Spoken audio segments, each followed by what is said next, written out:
आप सभी को कथनी करनी की ओर से मैं डीसी श्रीवास्तव का नमस्कार। लोकतंत्र का पर्व यानी लोकसभा का 18वां चुनाव जैसे जैसे नजदीक आ रहा है वैसे वैसे तमाम पार्टियों में टिकट को लेकर होड़ मची हुई है। इनमें सबसे अधिक नेता भाजपा से टिकट की उम्मीद में हैं। सभी अपने अपने तरीके से एड़ी चोटी का जोड़ लगाकर प्रचार प्रसार और संपर्क करके लोगों का दुख जान रहे हैं, उनकी समस्याएं सुन रहे हैं। इन तमाम नेताओं में प्रमुख नेता उभर के आए हैं डॉक्टर सुनील रावत।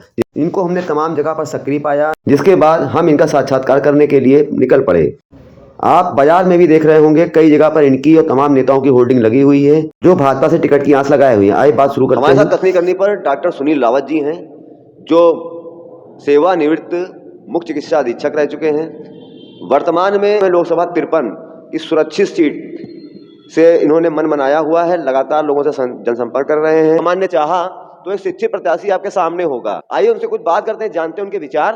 स्वागत है आपका कथनी करने में डॉक्टर साहब। तो डॉक्टर साहब, आप निकल रहे हैं, लगातार प्रचार प्रसार कर रहे हैं, लोगों से मिल रहे हैं, तो क्या आप देखा, आपने ध्यान क्या है?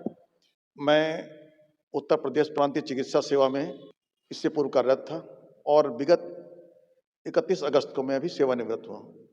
सेवानिवृत्त के पश्चात मैंने सोचा कि कुछ परंपरा से अलग हट करके राजनीति में के लिए कुछ किया जाए, इसीलिए मैं राजनीति में आ गया। और मैंने चूँकि बाराबंकी मेरा गृह जनपद है, मैं बाराबंकी के मसौली का रहने वाला हूँ। पैतृक निवास मेरा मसौली है। मसौली के पास में भयारा गांव पड़ता है, मैं वहाँ का रहने वाला हूँ। तो मैंने सोचा बाराबंकी में रह करके राजनीति के बारे में कुछ किया करें, ताकि जो मैंने अब तक अपनी सर्विस में और इस इतनी उम्र के इस पड़ाव पर जो कुछ भी हमने ज्ञान अर्जित किया, उसको हम अपने ग्रामवासियों को, अपने शहरवासियों को कुछ उसको दे सकें। इसके लिए मैं गांव-गांव, गली-गली लोगों से मिल रहा हूं, घरों में जा रहा हूं। लोग मुझे असीमित प्यार दे रहे हैं। ऐसा लग रहा है जैसे मैं उनके परिवार का एक सदस्य हूं और मुझे पूरी तरह बैठालते हैं, आदर सम्मान देते हैं। मुझे तो पहले ऐसा लग ही नहीं रहा था कि बाराबंकी जनपद में कोई मुझको ऐसे जानता होगा, परंतु इतना प्यार मिलने से मैं भी हतप्रभ हूँ और मुझे खुशी है कि लोग मुझे इतना प्यार कर रहे हैं, इतना सम्मान दे रहे हैं। आप जा रहे हैं, लोगों से मिल रहे हैं, क्या रुझान निकल के आ रहा है? भाजपा के प्रति लोगों में क्या उत्साह है?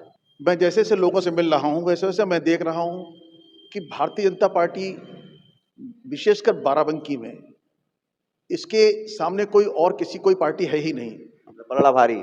पल्ला भारी नहीं, पूरी 100% यहाँ पर जो भी भारतीय जनता पार्टी हाईकमान जिसको टिकट देंगे वो 100% रूप से विजयी होंगे और बहुत बड़े अंतर से विजयी होंगे।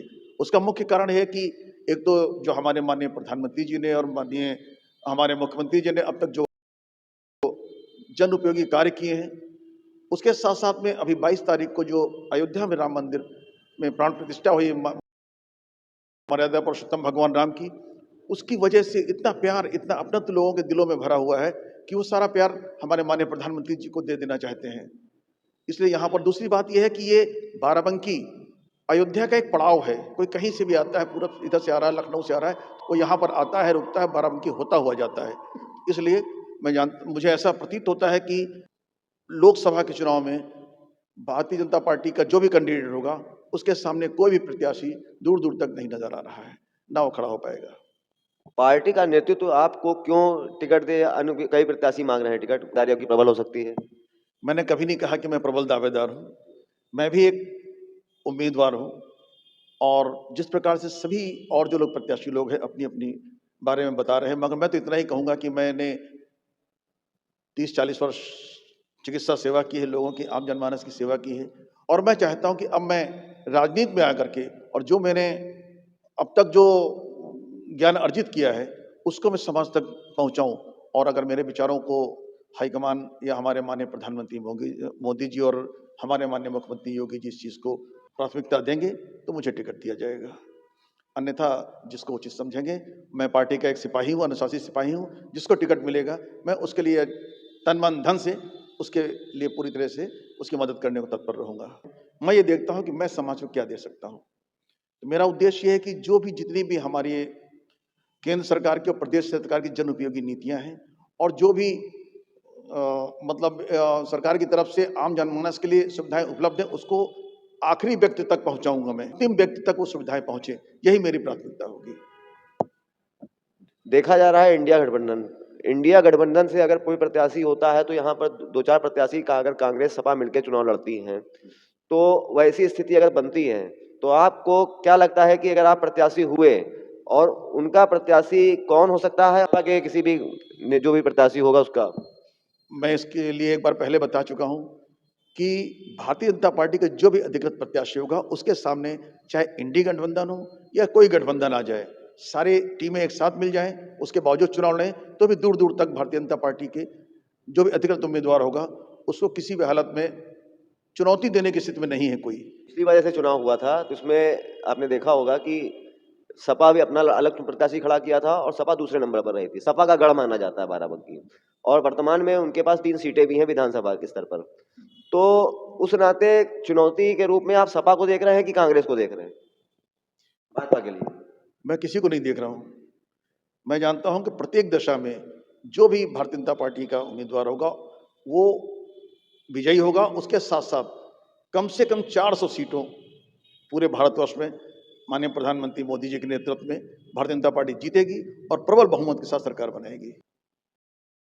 बाराबंकी अयोध्या का द्वार कहा जाता है और लखनऊ और अयोध्या के बीच में बहुत ही बड़ी कड़ी है, जैसा कि आपने बोला कि एक अयोध्या का पड़ाव भी है।